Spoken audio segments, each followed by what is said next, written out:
Hello friends, मैं शुभम। दोस्तों, आप सबका एक बार फिर से स्वागत है हमारी क्लास में। दोस्तों, आज हम डिस्कस करने वाले हैं एक बहुत ही इंपॉर्टेंट टॉपिक के बारे में, जो कि आपके फार्माकोलॉजी से है, और ये टॉपिक है आपका ओपियोइड एनाल्जेसिक।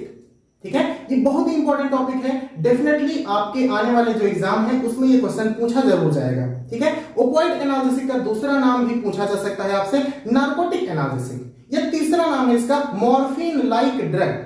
ठीक है, तो ये डिफरेंट नेम है ओपियोइड एनाल्जेसिक से। आपसे क्वेश्चन किसी भी माध्यम से पूछा जा सकता है। Write down a short note on opioid analgesic, या write down the short note या detail note on the opioid analgesic, या नार्कोटिक एनाल्जेसिक, या मॉर्फिन लाइक ड्रग। ठीक है, तो किसी भी तरह से क्वेश्चन पूछा जा सकता है। क्वेश्चन कितने नंबर का है उस हिसाब से आपको उसमें मैटर देना है, और क्वेश्चन का रिप्रेजेंटेशन कैसे करना है उसको हम यहाँ पर डिटेल में आपको बताएंगे कि कितने नंबर का क्वेश्चन है तो आपको कितने पेजेस लिखने हैं। ठीक है, और क्वेश्चंस को एग्जाम कॉपी में आपको रिप्रेजेंट कैसे करें जिससे आप अच्छे नंबर पा सकें। इन सभी चीजों के बारे में आज हम डिटेल में डिस्कस करने वाले हैं, और एकदम इजी वे में हम समझ लेंगे कि ओपियोइड एनाल्जेसिक्स क्या है, इनका क्लासिफिकेशन क्या है, इनकी मैकेनिज्म ऑफ एक्शंस क्या है। ठीक है, तो बिल्कुल भी चिंता करने की जरूरत नहीं है। स्टार्ट करते हैं ओपियोइड एनाल्जेसिक्स के बारे में। तो सबसे पहले हमें यह डिस्कस करना होगा कि एनाल्जेसिक्स क्या है। तो देखिए, जब भी हमें कभी कोई दर्द होती है, सपोज हमें दांत में दर्द हो रही है ना, टूथ एक बोलते हैं इसे, हेडेक हो रही है, मतलब सिर में दर्द हो रही है, तो इस दर्द को कम करने के लिए हम कुछ ड्रग्स यूज करते हैं, है ना, और उन्हीं को हम एनाल्जेसिक बोलते हैं। और ये जो रिस्पॉन्स है दर्द को खत्म करने वाला, इसे हम एनाल्जेसिया या एनाल्जेसिक इफेक्ट बोलते हैं। ठीक है, तो ऐसी ड्रग्स, ऐसी मेडिसिन जो पेन में रिलीफ देती हैं, उन्हें हम एनाल्जेसिक ड्रग बोलते हैं। तो ये हो गया हमारा कि एनाल्जेसिक ड्रग क्या होती है, एनाल्जेसिया क्या है। एनाल्जेसिक ड्रग के द्वारा जो इफेक्ट प्रोड्यूस किया जाता है उसे हम एनाल्जेसिया बोलते हैं। अब हम बात कर लेते हैं कि ओपियोइड एनाल्जेसिक्स क्या होती है, क्योंकि इससे पहले एक ड्रग हम पढ़ चुके हैं, non steroidal anti inflammatory drugs, या एनासिड्स, या एस्प्रिन, पैरासीटामोल, इंडोमेथासिन, ये भी तो दर्द को कम करती हैं। तो आखिर जब वो पहले से थी तो हम इनको क्यों पढ़ने जा रहे हैं, आखिर ओपियोइड एनाल्जेसिस की क्या जरूरत है, तो समझ लीजिए। देखिए, जो पैरासीटामोल है, एस्प्रिन है, ये सारी की सारी केवल लो इंटेंसिटी पेन को कम करती हैं। मतलब जब हमें छोटा मोटा दर्द होता है, सपोज दांत का दर्द हो गया, सिर का दर्द हो गया, अगर थोड़ा हो रहा है ना, लो इंटेंसिटी में हो रहा है, उस दर्द को केवल रिलीफ करेंगी कौन, एनासिड्स, एस्प्रिन, पैरासीटामोल, इंडोमेथासिन, ये ड्रग। लेकिन अगर हमें कोई स्ट्रॉन्ग पेन हो रहा है, बहुत ही सीवियर दर्द हो रहा है, जैसे ऑपरेशन के बाद में जो दर्द होता है, जो पथरी का दर्द होता है, किडनी में जब हमें स्टोन हो जाता है उससे जो दर्द प्रोड्यूस होता है, या कोई भी विसरल पेन या एंजाइना, है ना, ये बहुत ही घातक दर्द होते हैं जिसमें पेशेंट की जान भी जा सकती है। इन अगर दर्द को हमें कम करना है, इनसे हमें रिलीफ अगर लेना है, तो हम केवल स्ट्रॉन्ग एनाल्जेसिक्स के पास जाएंगे, जो कि है हमारी ओपियोइड एनाल्जेसिक्स।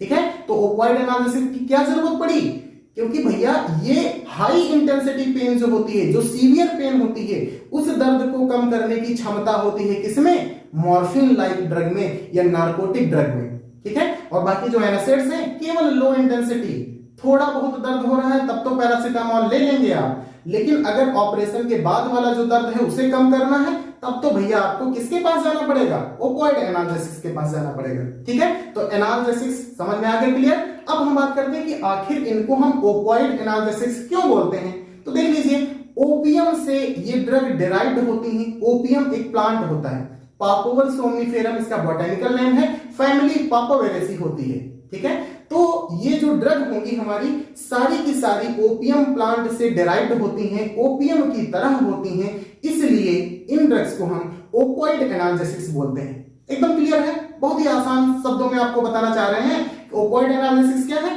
ऐसी ड्रग जो ओपियम से डिराइव्ड होती हैं, है ना, इससे उत्पन्न होती हैं, उनको हम बोलते हैं ओपियोइड एनाल्जेसिक्स। इसका दूसरा नाम हमने बताया कि नार्कोटिक एनाल्जेसिस होता है। तो नार्कोटिक का मतलब ऐसी ड्रग जो सीएनएस को डिप्रेस करें और नार्कोसिस इफेक्ट प्रोड्यूस करें, नींद प्रोड्यूस करें, उन ड्रग को हम बोलते हैं नार्कोटिक।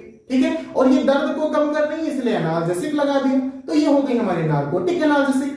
तो नार्कोटिक एनाल्जेसिक क्यों बोलते हैं, क्योंकि ये नार्कोसिस कॉज करती हैं, सीएनएस को डिप्रेस करके पेन का परसेप्शन कम करती हैं, दर्द में राहत देती हैं, इसलिए इन ड्रग को हम नार्कोटिक एनाल्जेसिक्स बोलते हैं। क्लियर है एकदम।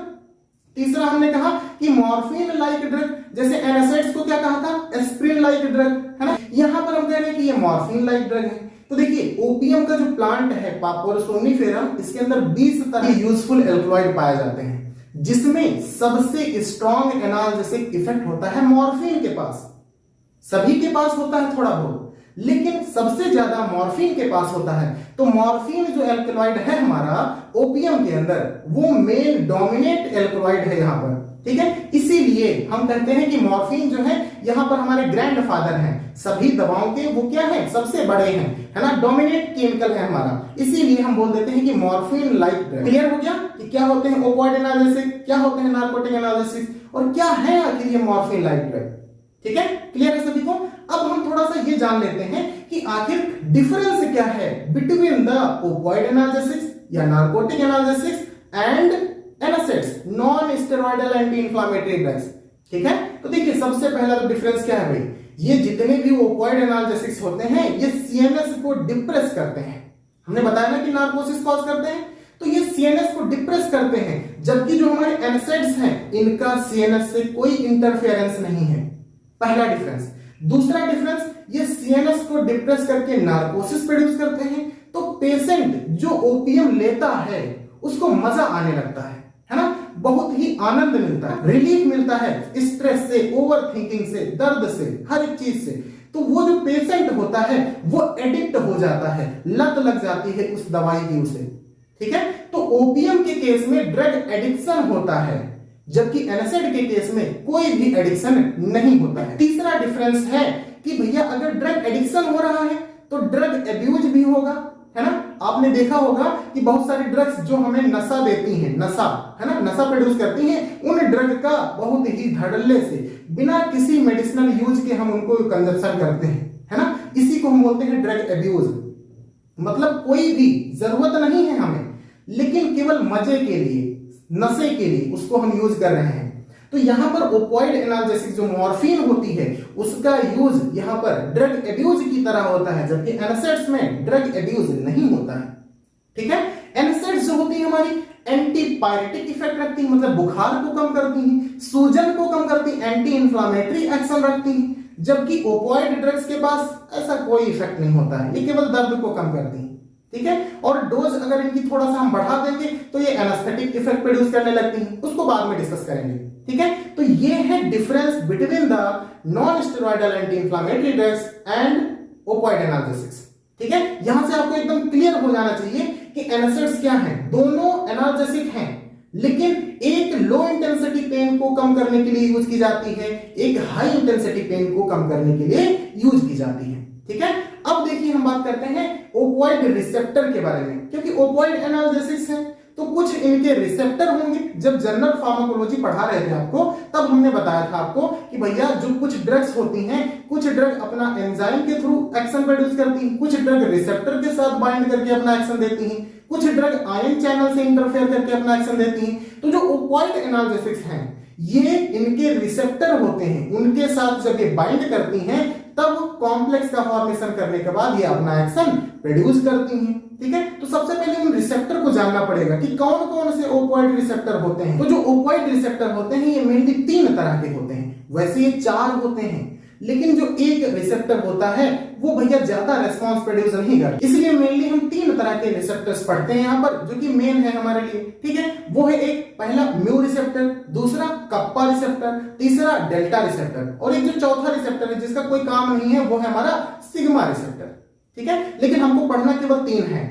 तो अगर आपसे पूछा जाता है ओपियोइड रिसेप्टर्स कितने हैं, तो 3 ही बताना है आपको। कौन कौन से? Mu, delta, kappa. ठीक है, अब जो म्यू रिसेप्टर होता है ये डोमिनेट रिसेप्टर है हमारा, समझिए ध्यान से। जो म्यू रिसेप्टर है वो सबसे ज्यादा एक्शन प्रोड्यूस करने के लिए पार्टिसिपेट करता है, मतलब मोस्ट ऑफ द ड्रग्स जो है हमारी ओपियोइड एनाल्जेसिक वो सभी ज्यादातर म्यू रिसेप्टर से अपना काम करवाएंगी। ठीक है, उन्हीं से बाइंड होंगी, तो देख लीजिए म्यू रिसेप्टर के सब टाइप होते हैं दो, एक म्यू1 एक म्यू2। जिस ऑर्डर में हम आपको बता रहे हैं, फ्लो चार्ट जिस तरह से बना रहे हैं, आपको एकदम टू कॉपी डिक्टो ऐसे ही अपने एग्जाम कॉपी में रिप्रेजेंट करना है। ठीक है, नो चेंज मतलब नो चेंज। ओके, तो म्यू रिसेप्टर के दो टाइप, म्यू1 एंड म्यू2। ठीक है, दूसरा है हमारा कप्पा रिसेप्टर, तीन तरह का, कप्पा 1, कप्पा 2, कप्पा 3। इसी तरह से डेल्टा रिसेप्टर दो तरह का, डेल्टा 1, डेल्टा 2। ठीक है, ये हो गए हमारे ओपॉइड रिसेप्टर। अब देखिए ओपॉइड रिसेप्टर में म्यू रिसेप्टर हमने बताया कि ये डोमिनेट रिसेप्टर है, सबसे ज्यादा इफेक्ट यही प्रोड्यूस करता है। तो म्यू1 रिसेप्टर जो है यही दर्द को कम करने के लिए रेस्पॉन्सिबल है। मतलब एनाल्जेसिया इफेक्ट कौन प्रोड्यूस कर रहा है? म्यू1 रिसेप्टर। ठीक है, दूसरा ये जो म्यू1 रिसेप्टर है यही एडिक्शन कॉज करने के लिए रेस्पॉन्सिबल है। मतलब कि जो ओपॉइड मॉर्फिन की हमें लत लग जाती है वो कौन प्रोड्यूस करता है? म्यू1 रिसेप्टर। ठीक है, म्यू2 रिसेप्टर का काम क्या है? ये रेस्पिरेटरी डिप्रेशन करता है, जो हमारी रेस्पिरेशन रेट होती है उसे ये कम करता है ना। आपने देखा होगा जो ओपॉइड थेरेपी चलती है तो पेशेंट की जो नॉर्मल ब्रीदिंग रेट होती है वो फॉल कर जाती है। क्यों? क्योंकि ओपॉइड ड्रग जो मॉर्फिन है ये सीधे ब्रेन में जाकर, ब्रेन स्टेम पे जाकर रेस्पिरेटरी जो सेंटर होता है ना, जो रेस्पिरेशन रेट को बैलेंस करता है, कंट्रोल करता है, उस सेंटर को डिप्रेस कर देती है ना। और वो काम कौन करता है? म्यू2 रिसेप्टर। म्यू2 रिसेप्टर रेस्पिरेटरी डिप्रेशन करता है जिससे ब्रीदिंग रेट कम हो जाती है। ओके, तो ये सारे काम है हमारे किसके? रिसेप्टर्स के, जो ओपॉइड रिसेप्टर्स हैं। अब देख लेते हैं कि मैकेनिज्म ऑफ एक्शन क्या है। मतलब कि कोई भी ड्रग अगर हम ओपॉइड एनाल्जेसिक्स लेते हैं तो वो कैसे दर्द को कम करती है। ठीक है, तो सबसे पहले हम बात करने वाले हैं मैकेनिज्म ऑफ एक्शन। अब यहां पर मॉर्फिन हमारी मेन ड्रग है, उसी को ले लेते हैं। ठीक है, एगोनिस्ट एंटागोनिस्ट तो आपको पता ही होगा। तो यहां पर जो हमारी मॉर्फिन है वो एगोनिस्ट ड्रग है ना। तो देखिए जितने ये तीनों रिसेप्टर हैं हमारे म्यू, डेल्टा, कप्पा, सभी के सभी जी प्रोटीन कपल रिसेप्टर हैं। बहुत इंपॉर्टेंट क्वेश्चन बता दिया, एग्जिट एग्जाम में आपके डेफिनेटली पूछा जाएगा है ना, कि mu receptor, delta receptor, kappa receptor ये कौन से हैं? ओपॉइड रिसेप्टर, पहली बात। दूसरी, ये नेचर से जी प्रोटीन कपल्ड रिसेप्टर हैं। ठीक है, जब हमने रिसेप्टर्स के टाइप बताए होंगे आपको तब इन सभी को बताया होगा कि चार तरह के रिसेप्टर होते हैं, उसी में ये बताया था है ना। तो म्यू, डेल्टा, कप्पा ये जी प्रोटीन कपल्ड रिसेप्टर हैं। अब देखिए मैकेनिज्म ऑफ एक्शन की बात कर रहे हैं। कोई भी ड्रग, मॉर्फिन ही ले लेते हैं, मॉर्फिन ड्रग आएगी। ठीक है, यहां पर जो आपको जी प्रोटीन कपल रिसेप्टर दिख रहा है मतलब कि म्यू, डेल्टा, कप्पा इसमें से कोई हो सकता है। ठीक है, मॉर्फिन आई उस रिसेप्टर से बाइंड करेगी है ना, क्योंकि ड्रग अपना इफेक्ट कब प्रोड्यूस करेगी? जब रिसेप्टर से बाइंड हो जाए। बिना बाइंड हुए कोई रेस्पॉन्स प्रोड्यूस नहीं करेगी। ठीक है, तो मॉर्फिन आई, रिसेप्टर से बाइंड हुई, जब रिसेप्टर से बाइंड होगी तो रिसेप्टर स्टिमुलेट हो जाएगा, और जैसे ही रिसेप्टर स्टिमुलेट होगा साइक्लिक एएमपी का फॉर्मेशन कम हो जाएगा। मैकेनिज्म ऑफ एक्शन ध्यान से समझना, साइक्लिक एएमपी का फॉर्मेशन कम हो जाने से जो रिलीज ऑफ कैल्शियम आयन था वो कम हो गया। ठीक है, एक तो काम ये हुआ। दूसरा, आपको पोटेशियम चैनल दिख रहा होगा, पोटेशियम चैनल ओपन हो जाता है जब भी मॉर्फिन आके रिसेप्टर से बाइंड होगी तो पोटेशियम आयन चैनल जो होता है वो हमेशा के लिए खुल जाता है, और जब हमेशा के लिए खुल जाता है तो जो ई फ्लक्स होता है, पोटेशियम अंदर से बाहर की ओर जाना, ई फ्लक्स ऑफ पोटेशियम आयन, ये बहुत ज्यादा होने लगता है। मतलब हाइपर पोलराइजेशन वाली कंडीशन आ जाती है। ठीक है, और तीसरा काम क्या होता है? आपको एक कैल्शियम आयन चैनल दिख रहा होगा, तो जो ओपियम ड्रग्स होते हैं, जो मॉर्फिन होती है, वो कैल्शियम आयन चैनल को कम करती है, मतलब क्लोज कर देती है। और जब कैल्शियम आयन चैनल क्लोज हो जाता है तो इनफ्लक्स ऑफ कैल्शियम आयन, मतलब बाहर से अंदर की ओर जो कैल्शियम आ रहा होता है वो रुक जाता है। देख लीजिए, तीन चीज बताई हमने, एक तो हाइपर पोलराइजेशन हुआ, दूसरा कैल्शियम चैनल क्लोज हो गया जिससे कैल्शियम की एंट्री बंद हो गई, तीसरा साइक्लिक एएमपी का फॉर्मेशन कम हुआ जिससे कैल्शियम आयन का रिलीज कम हो गया। अब कैल्शियम आयन का जैसे ही रिलीज कम होगा, उसकी कंसंट्रेशन कम होगी इन द सेल, तुरंत न्यूरोट्रांसमीटर का रिलीज रुक जाएगा। अब जब न्यूरोट्रांसमीटर रिलीज नहीं होंगे तो जो इंपल्स पेन का सेंसेशन लेकर आ रही थी हमारी किसी भी साइट से, है ना, सपोज यहां पर दर्द हो रहा था, अब यहां से वो इंपल्स ब्रेन तक मैसेज लाने के लिए प्रोपोगेट करेगी, यहां से यहां आएगी ना। अब भैया जब न्यूरोट्रांसमीटर रिलीज होना बंद हो गए तो इंपल्स का कंडक्शन रुक जाएगा। बोलिए, क्योंकि न्यूरोट्रांसमीटर जब रिलीज नहीं होंगे तो इंपल्स एक जगह से दूसरी जगह कैसे जाएगी? नहीं जाएगी। क्यों? क्योंकि न्यूरोट्रांसमीटर रिलीज होना बंद हो गए, और न्यूरोट्रांसमीटर से ही तो इंपल्स प्रोपोगेट करती है, एक जगह से दूसरी जगह मूव करती है ना। तो न्यूरोट्रांसमीटर का रिलीज होना बंद हो गया। क्यों बंद हो गया? क्योंकि कैल्शियम का रिलीज होना बंद हो गया, और जब कैल्शियम का रिलीज होगा तभी जो वेसाइकल थैली के अंदर हमारे न्यूरोट्रांसमीटर भरे हुए हैं, स्टोर हैं, वो एक्सोसाइटोसिस के थ्रू बाहर निकलेंगे, वो रिलीज होंगे, इंपल्स का कंडक्शन होगा। लेकिन जब कैल्शियम रिलीज नहीं हो रहा तो न्यूरोट्रांसमीटर भी रिलीज नहीं होंगे। अब न्यूरोट्रांसमीटर रिलीज नहीं होने से जो इंपल्स का कंडक्शन था वो नहीं होगा, तो जो इंपल्स पेन का सेंसेशन लेकर ब्रेन तक जा रही थी वो नहीं जा पाएगी। इसलिए हमको पेन का परसेप्शन होना बंद हो जाएगा, मतलब कि पेन का एहसास होना बंद हो जाएगा। और यही तो एनाल्जेसिक इफेक्ट है। हमने क्या कहा था? ओपियोइड एनाल्जेसिक्स दर्द को कम करती हैं। कैसे करती हैं? बता दिया, मैकेनिज्म ऑफ एक्शन है आपकी ओपियोइड एनाल्जेसिक्स की। ठीक है, क्या हुआ? यहां पर जैसे ही रिसेप्टर से मॉर्फिन ड्रग बाइंड होगी, रिसेप्टर स्टिमुलेट हो जाएगा। रिसेप्टर स्टिमुलेट होने से तीन काम होंगे। एक तो साइक्लिक एएमपी का फॉर्मेशन कम हो जाएगा, और जैसे ही साइक्लिक एएमपी का फॉर्मेशन कम होगा कैल्शियम का रिलीज बंद हो जाएगा, और कैल्शियम का रिलीज बंद होगा जिससे रिजल्ट क्या निकलेगा? न्यूरोट्रांसमीटर का रिलीज होना बंद हो जाएगा। ठीक है। दूसरा, पोटेशियम चैनल हमेशा के लिए ओपन हो जाएगा, और जिससे क्या होगा? सेल के अंदर से बाहर की ओर इफ्लक्स ऑफ पोटेशियम आयन बहुत ज्यादा होने लगेगा। हाइपरपोलराइजेशन, मतलब सेल कोई काम नहीं करेगी, सेल डिप्रेस हो जाएगी। तीसरा काम क्या करेगा? कैल्शियम चैनल को क्लोज कर देगा, और कैल्शियम चैनल क्लोज हो जाएगा मतलब कैल्शियम का इन्फ्लक्स बंद हो जाएगा, और जैसे ही कैल्शियम का इन्फ्लक्स बंद होगा न्यूरोट्रांसमीटर का रिलीज कम हो गया। मतलब कि तीनों मिलकर न्यूरोट्रांसमीटर के रिलीज को कम करती हैं, और जब न्यूरोट्रांसमीटर रिलीज नहीं होगा तो नर्व का इंपल्स का कंडक्शन, एक जगह से मैसेज का प्रोपोगेशन ब्रेन तक नहीं हो पाएगा। अब पेन का एहसास कराने वाली जो नर्व थी वो उस मैसेज को कंडक्ट नहीं करवा पा रही है, मतलब कि इंपल्स जो है हमारी वो ब्रेन तक नहीं पहुंचेगी, है ना। क्यों नहीं पहुंच रही? न्यूरोट्रांसमीटर रिलीज नहीं हो रहे हैं, मीडियम ही नहीं है कुछ। अब जब न्यूरोट्रांसमीटर रिलीज नहीं होंगे पेन का परसेप्शन बंद हो जाएगा। यही एनाल्जेसिक इफेक्ट है हमारा। ठीक है, तो ये है mechanism of action of opioid analgesics. अब हम बात कर लेते हैं कि इनके फार्माकोलॉजिकल एक्शंस क्या हैं। ठीक है, या इससे पहले हम क्लासिफिकेशन के बारे में बात कर लेते हैं। आपको स्क्रीन पर दिख रहा होगा क्लासिफिकेशन ऑफ ओपियोइड एनालिसिस। यहां पर हमने ड्रग को क्लासिफाई किया है उनकी ओरिजिन के आधार पर। ओरिजिन का मतलब है कि कौन ड्रग कहां से डिराइव्ड हुई है, मतलब कि सोर्स क्या है उसका, है ना। तो कुछ ड्रग है जो नेचुरल सोर्स से ऑब्टेन हुई है, नेचर से, डायरेक्ट ओपियम प्लांट से हमने ले लिया। कुछ ड्रग हैं जिसमें कुछ पार्ट नेचर का भी है, कुछ पार्ट हमने सिंथेसाइज किया है, जिनको हमने मिलाकर सेमी सिंथेटिक ओपियोइड एनाल्जेसिक बोल दिया। ठीक है। तीसरी ड्रग है जो प्योर सिंथेसाइज्ड है, मतलब केवल हमने लैब में ही बनाया है, उसमें नेचुरल कुछ नहीं है, उनको हमने सिंथेटिक एनालिसिस बोल दिया। कैसी? ओपियोइड वाली, है ना।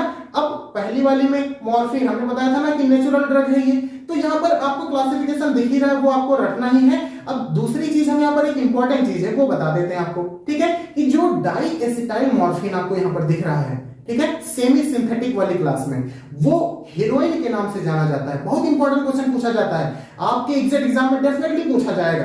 ठीक है, कि जब हम मॉर्फिन का एसिटाइलेशन करवा देते हैं तो उससे डाई एसिटाइल मॉर्फिन बनता है, और डाई एसिटाइल मॉर्फिन को हम हीरोइन कहते हैं। ये मूवी वाली हीरोइन नहीं है, कोई नृत्यिका नहीं है, ये हीरोइन ड्रग है आपकी। ठीक है, ओपियम की तरह ये ड्रग है जिसमें हम क्या करते हैं? मॉर्फिन लेते हैं, मॉर्फिन की एसिटाइलेशन, एसिटाइल ग्रुप उसमें दो जोड़ देते हैं, और जैसे ही दो एसिटाइल ग्रुप जोड़ते हैं वो डाई एसिटाइल मॉर्फिन हो जाती है, जिसे हम हीरोइन बोलते हैं। क्लियर है सभी को? ये इंपॉर्टेंट था आपके क्लासिफिकेशन से, इसको हमने यहां पर बता दिया। अब हम आपको बताने हैं फार्माकोलॉजिकल एक्शंस, कि जो ओपियोइड एनालिसिस होती हैं इनके फार्माकोलॉजिकल इफेक्ट क्या हैं, हमारे जो डिफरेंट ऑर्गन हैं उन पर ये अपना कैसा इफेक्ट डालते हैं। तो सबसे पहले हम सीएनएस की बात करेंगे।